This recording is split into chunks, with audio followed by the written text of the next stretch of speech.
sun is racing.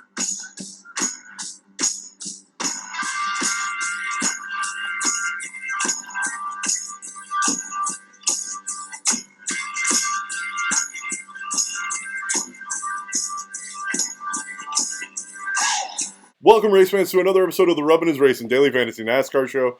We have all your action from the AAA Texas 500. That's right, kids, we're headed to the Lone Star State for the playoffs. Stages this race will be at laps 85, lap 170, then they'll race the final 164 laps all the way to the finish. Since 2012 and 13 races here at Texas, the winner has come from the third position 4 times. In my opinion, after this weekend, make it a 5th time.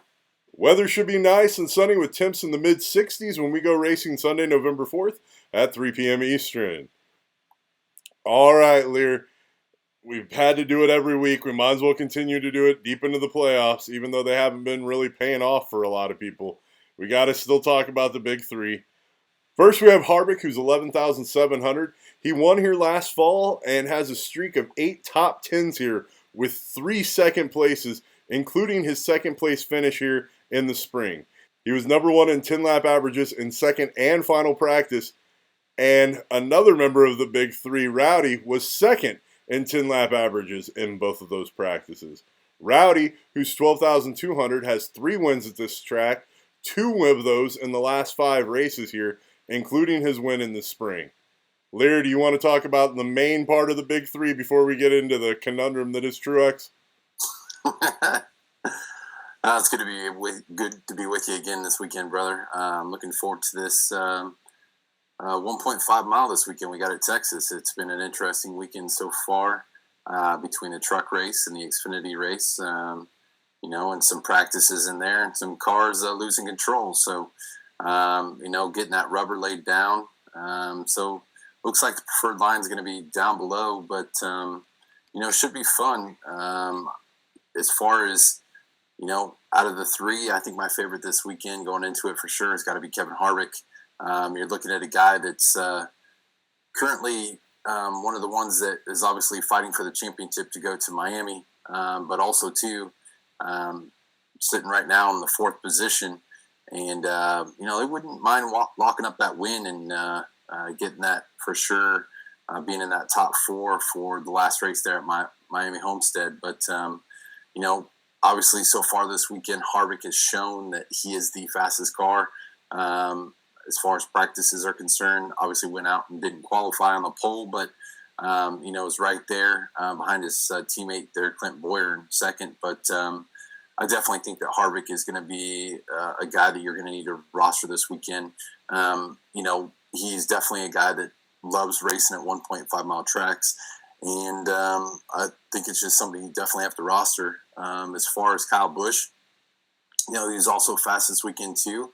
But the thing with Busch is not only are you getting 7, different 7+ place differential points starting from that 10th position, you're getting a guy that's also higher in salary this week than Kevin Harvick. Kyle Busch is number 1 when it comes to salaries this weekend. So going to be kind of tough to get some of the big boys in there. But I definitely will have some exposure on Kyle Busch. But to be quite honest with you, I'm leaning more towards Kevin Harvick out of those 2 so far. Yep, and to be honest, I'm not looking in Truex's direction at all, even though he had a streak of 6 consecutive top 10s here snapped in the spring when he wrecked out.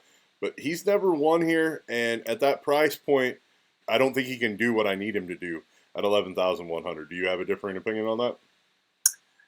Well, I do, just for the sole fact that, again, Martin Truex Jr. is also definitely one of those 1.5 mile guys in the last handful of years that has just, dominated these types of races. And Texas is actually a good track to correlate with Kentucky. And Kentucky this year, he absolutely dominated that race. And you've got a fired up Martin Truex Jr. after last week's debacle of starting from that position, failing post-qualifying inspection, which we really didn't talk about that much last weekend, but ended up having to start from the rear, came all the way through the field at Martinsville, which that's a tough thing to do, and basically raced Joey Logano very clean. And Logano basically bumped him on the final turn, rubbed him and raced him out, and basically took the win. So locked up that position in the final four. So I would look for Truex and Pern to have a good game plan this weekend, even though they're starting 13th. And I know that their practice times didn't show quite the speed that team would want, but you know those two are some of the two smartest guys in the garage. You know that they're going to make some adjustments during the in-race adjustments that they need to make. So I'm definitely leaning more towards Martin Truex Jr., surprisingly, than I am Kyle Busch. Plus, you get the 3+ place differential points. But I think a fired-up Martin Truex Jr. this weekend may get it done this weekend. Fair enough, dude. I just don't think you can afford to play smartly 2 of the top 3 this week. I think you can only afford to play one of them without making your roster fairly sketch.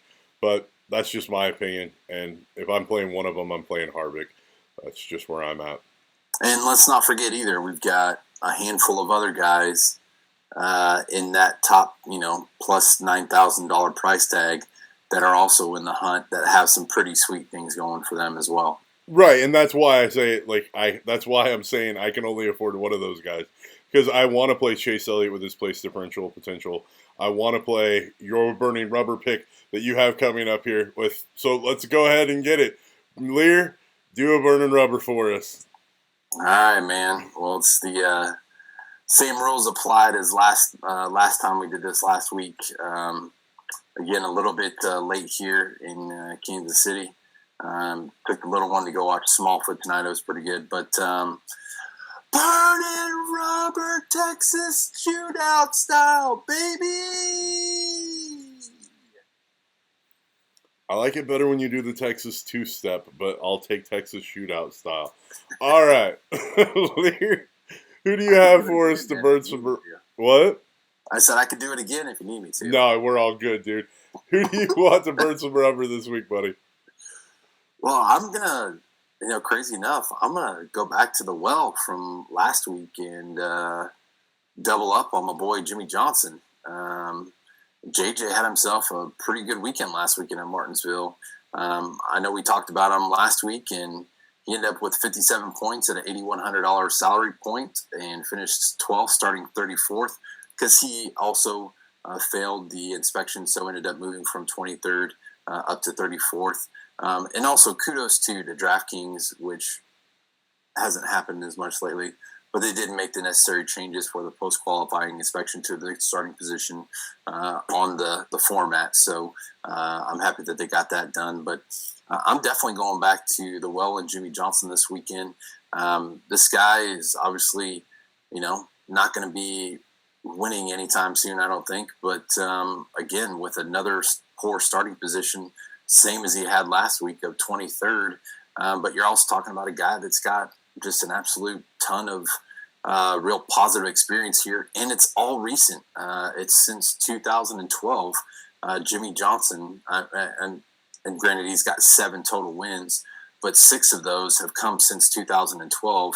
And 3 of those were back to back from 14, 15, and 15. So last win coming here in 2017 in the spring race. So this is definitely a track that Jimmy Johnson has some really good success at. And you never know, man. He wasn't practicing and didn't qualify where he wanted to, but practicing in the 11th position at final practice. And when it comes to 10-lap averages, he's 12th fastest. So, you're at least going to get 10+ place differential points there from Jimmy Johnson at an $8,500 price tag this week. So mixing him in with, the dominators that we talked about, the big 3, I think he's definitely going to be a recipe for goodness for your fantasy teams this weekend.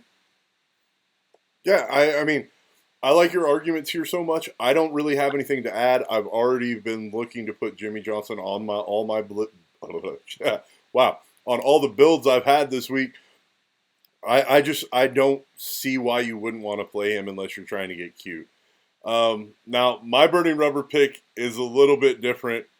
I'm more pulling a Jamie Liehr gut feeling on my burning rubber pick. I guess I'm rolling with Blaney, and I realize he's sitting on the pole, so it's not that much of a crazy gut instinct pick. But let me explain why it's a gut pick. I realize he's been garbage here for the most part. I realize he only has one top five, and he's only led 148 total laps here, and that came in one race, spring of 2017. However, it happened when he started on the front row. As I said, he starts on the pole this week, and at 8,700, I think you're going to be hard pressed to find another potential dominator this week.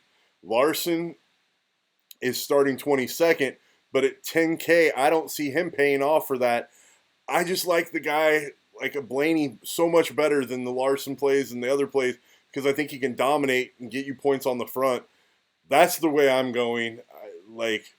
I don't know. Liehr, I'm sure since it's you're going to the garage pick, you're going to have plenty to say of why you don't want to play Blaney. Go ahead and tear my Blaney play apart. You completely ruined it for me because I wanted to say, obviously, I completely and utterly disagree with your analysis and assessment here. I definitely, Blaney is my going to the garage pick this week. When it comes to a guy that has got 7 starts under his belt, he's only got one top 5, which came here as his last race. And, I don't see him getting any points, maybe a little bit, leading a little bit of the race, but wasn't anywhere close as far as the 10-lap averages are concerned. Based off of his experience and him already being out of the playoffs, I know he would love to be a spoiler, but I'm sorry. He may try to help out his teammate in Joey Logano, but other than that, I just don't see any positivity or any fantasy goodness coming out of the number 12 car this weekend. So I'm definitely, I know it's a nice price tag for a guy that could be a dominator, but I just can't go down that road this weekend. Sorry, man. Well, dude, don't apologize. You're going to be the one that's missing out when he dominates. And if he doesn't dominate, you're going to be the one smiling when you win money because you faded him.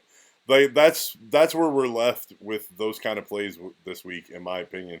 I could have went for a safe place differential play like you did, but I wanted to go more after a potential dominator because the problem is we have a couple of guys that we like as dominators, but traditionally there's 3 guys at least that split laps here. And, I like Blaney to be one of those guys. And if he can do that and finish in the top 10, he's going to be worth it at 8,700.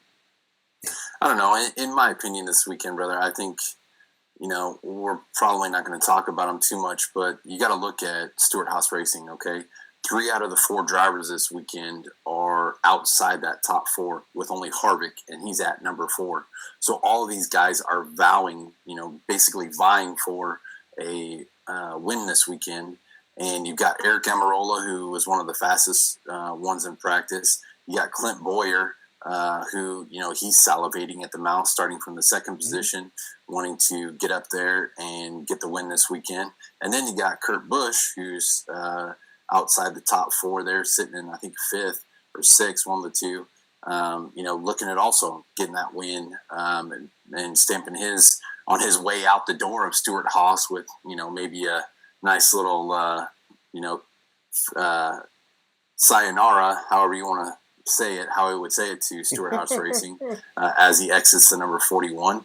But how crazy would that be to go out of a vehicle and win a championship in the same year? So that guy's got it on his mind. And, Kurt Busch actually has some pretty good history here at Texas Motor Speedway. So I think with those 3 guys, 4 guys, all in Stewart-Haas, all vying to get that win, it could be a kind of Stewart-Haas kind of stack day, but for your fantasy, you can't stack 7 guys, all 4 of those guys starting the top 7 on one team. Right. You could, but as from a fantasy perspective, you got to have some guys that have some place differential in there because otherwise that's not going to work. So in my opinion, it's picking out the which guys for Stewart-Haas Racing that's going to give you the success this weekend.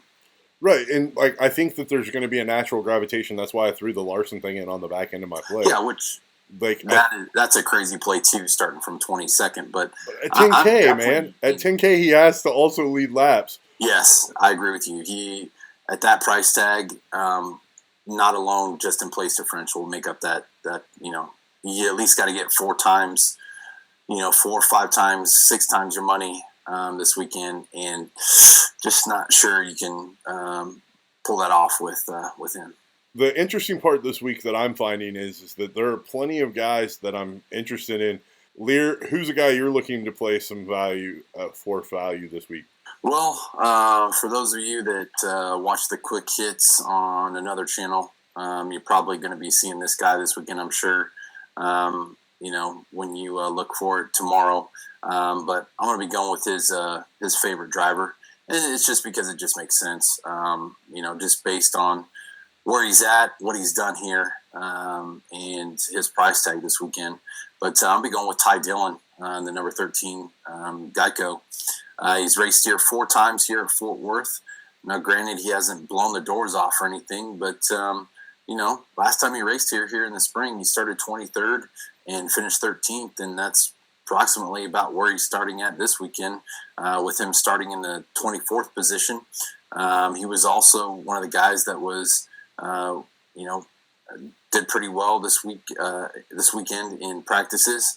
I don't know, man. I've got a feeling about Ty Dillon this weekend. He's also coming off of a great race that he had there last weekend at Martinsville, where he had some great place differential, and he's only $5,600 this weekend.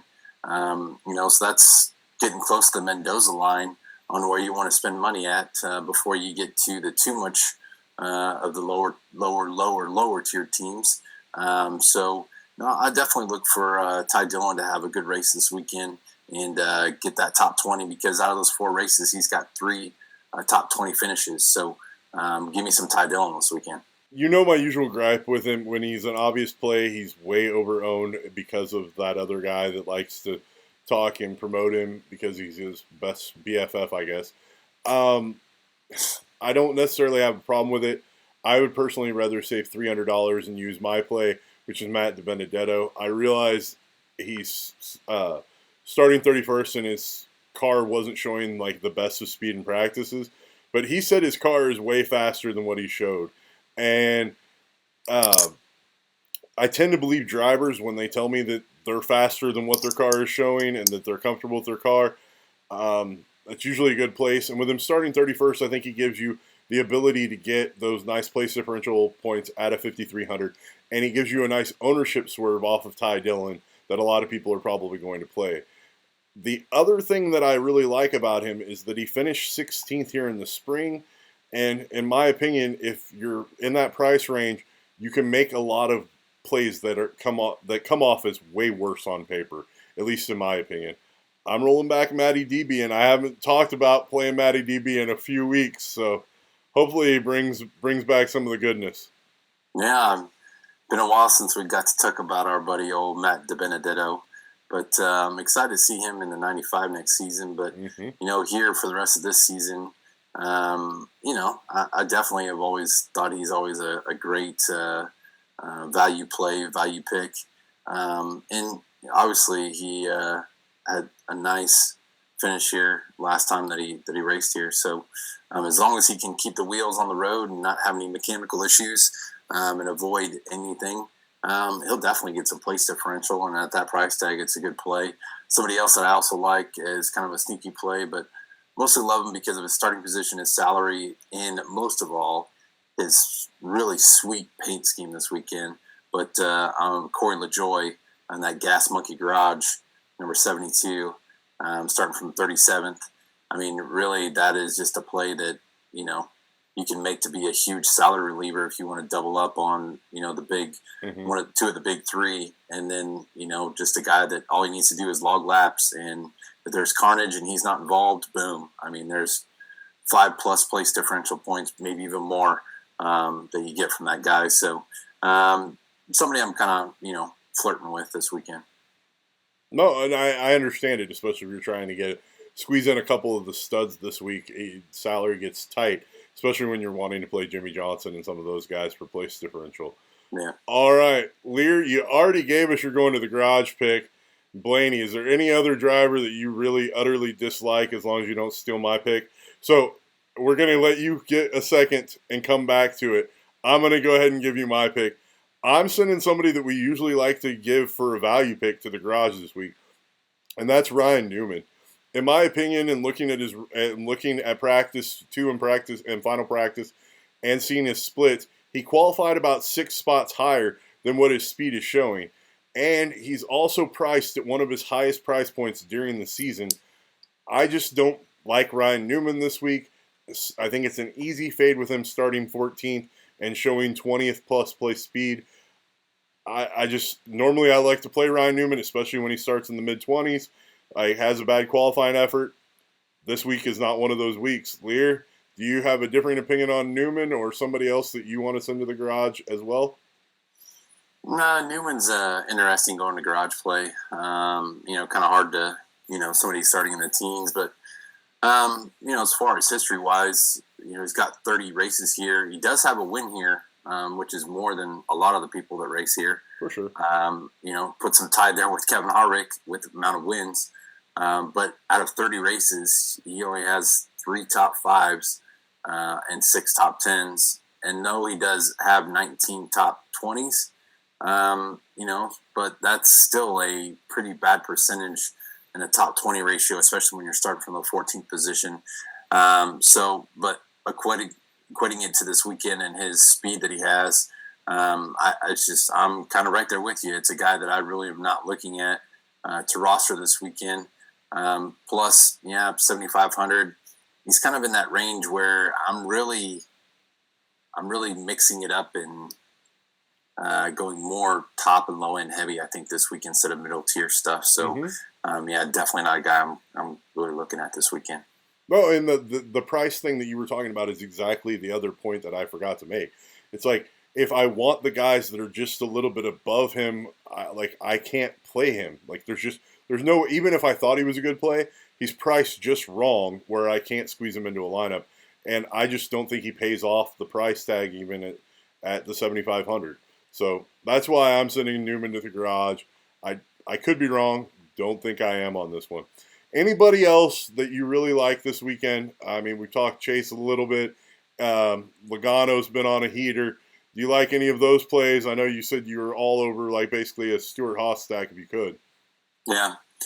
Really, I mean, I think you definitely have to find some lineups to put Logano in just because the guy is on, a pretty good streak. But on top of that, he's got nothing to lose this weekend. So he's going to go for the gusto. Might as well, right? So you've got a guy that's got no pressure on his shoulders this weekend. So look for him to be pretty darn aggressive this week.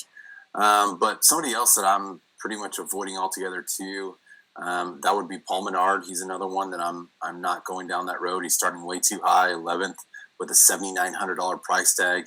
No thanks. And somebody else, kind of surprisingly enough, but I'm definitely not going to be playing any Austin Dillon. Reason for that is, I've heard that he and that team are kind of just tinkering around with stuff for next season.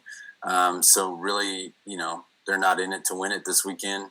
It's just somebody I know, probably get some backlash on that because he's starting from the 26th position, which is a great starting spot for that team. Mm-hmm. But when you are tinkering around with stuff, obviously, based on their practice speeds and everything else, just somebody that I can't mess around with, especially if you're, not going to be giving it everything you got this weekend and messing around with your car. So that's just somebody that I'm probably going to be avoiding like the play too. So, and don't forget about that Bain train starting from the 15th position. No thanks. Yeah, no. What about the Hambone this week? Any Hambone love? Hambone is interesting. I definitely think you got to have some exposure on Hambone this weekend. I know he's starting from the 6th position. He's also one of the guys here too that has some great history because he's got multiple wins here with 2. But the only thing with Hamlin is their speeds were way off today. So I wasn't too impressed with Hamlin and their speeds that they were showing. So, but you know what? I mean, how many weekends have we had where they weren't showing a darn thing during practice times, and then they go out and completely dominate the race. So it's just hard, though, when you've got 4 out of the Stewart-Haas guys starting from the top 7 and Denny Hamlin in there too.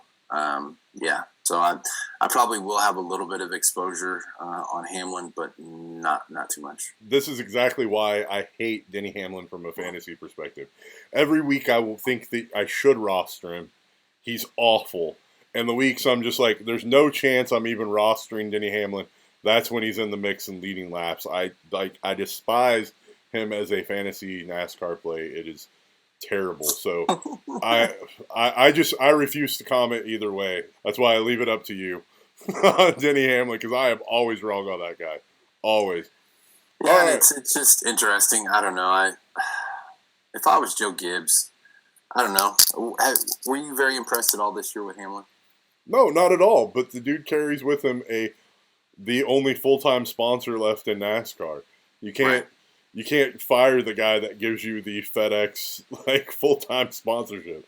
At least I'm assuming that's his, not JGR's.